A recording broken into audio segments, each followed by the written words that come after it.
এটা আমার দাদা, আর এটা দাদার বন্ধু সুজয় দা। কিউট না?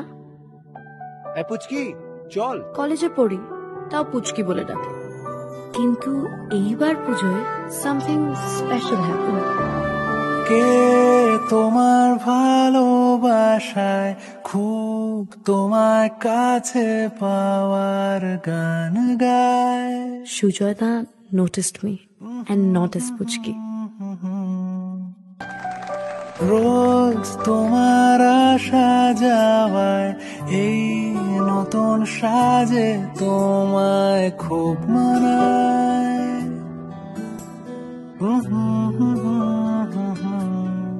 সইনি কিছু হেল্প লাগবে? তার খোঁজ তুমি কি রাখো না, ডাক নামে আর কি ডাকো না, তুমি কোথায়